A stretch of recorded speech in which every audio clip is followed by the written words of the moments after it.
நான் register marriage பண்ணிக்கலான்னு சொல்லி சொன்னதுக்கு, இல்லை வெயிட் பண்ணு, நான் எங்கள் வீட்டில் பெர்மிஷன் வாங்கிட்டு வர்றேன், எங்கள் வீட்டில் பெர்மிஷன் தருவாங்க, கொஞ்சம் வெயிட் பண்ணு, இல்லைன்னா பார்க்கலாம் அப்படின்னு சொல்லி சொன்னாங்க சார்.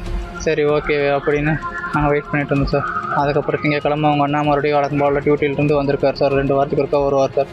வந்தோடனே அவங்க சொந்தக்கார பையன் யாரோ இருக்காராம்மா சார். அந்த பையன் ஏதோ ஒரு கம்பெனியில் வேலைக்கு போயிட்டுருக்காராம்மா. அந்த பையனை தான் நீ கல்யாணம் பண்ணணும் அப்படின்னு சொல்லிட்டு அந்த பொண்ணை சொல்லியிருக்கிறதுக்கு, இல்லை என்னால் முடியாது, நான் அந்த பையனை கல்யாணம் பண்ணிக்க முடியாதுன்னு சொன்னோன்னே, பண்ணிக்க முடியாதுன்னா பின்ன நீ செத்து போயிடுன்னு சொல்லிட்டு அவங்க 4 பேர் சேர்ந்து அந்த பொண்ணை போட்டு திங்கக்கிழமை ஃபுல்லாக அடித்து அந்த பொண்ணை கைகாலெல்லாம் பிடிச்சி வாயில் புல் மருந்து ஊற்றி அந்த பொண்ணை அங்கேயே வீட்லேயே விட்டுட்டு வாயில் நுரத்தலை வரைக்கும் விட்டுட்டு நுரத்தலனதுக்கப்புறம் சரின்ட்டு ஸ்டான்லி ஹாஸ்பிட்டலுக்கு தூக்கிட்டு போயிருக்காங்க சார். அந்த பொண்ணு செவ்வாய்க்கிழமை ஈவினிங் தான் எனக்கு அவங்க அப்பா ஃபோனில் அந்த பொண்ணோட இன்ஸ்டா ஐடியை லாகின் பண்ணி எனக்கு மெசேஜ் பண்ணிச்சு, இந்தமாரி என்னை அடித்தாங்க, நான் ஒரு நாள் ஃபுல்லாக அடி வச்சாங்க, நான் அழுத, அப்புறம் எனக்கு வாயில் புல் மருந்து ஊற்றி விட்டாங்க, நான் செத்துருப்பேன், கண்ணு முடிச்சு பார்த்தா இங்கே ஹாஸ்பிட்டல் இருக்கிற, இப்போ நான் நல்லா இருக்கேன், எனக்கு சரியாயிரு, நான் வந்துடுவேன் அப்படின்னு அந்த பொண்ணு சொல்லுச்சு சார்.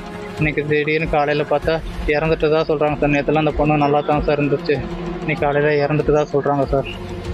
உங்கள் அம்மா இங்கே திருப்பாலைவனம் போலீஸ் ஸ்டேஷன் நான் வீட்டு வேலை செய்ய சொன்னேன், அந்த பொண்ணு வீட்டு வேலை செய்ய மாட்டேன்ட்டுச்சு, அதனால் அந்த பொண்ணை சூசைட் பண்ணிக்கிச்சு மருந்து குடிச்சிட்டு அப்படின்ட்டு இங்கே கம்ப்ளைண்ட் கொடுத்துட்டு இங்கே சென்னைக்கு போயிருக்காங்க சார். ஃபேமிலி எல்லாருமே ஜாதிக்காக அவங்க அம்மா அப்பா அண்ணா தம்பி 4 பேர் சேர்ந்து அந்த பொண்ணை கஷ்டப்பட்டு படித்து வீட்டெல்லாம் லோன் வாங்கி கொடுத்துருக்கு சார்.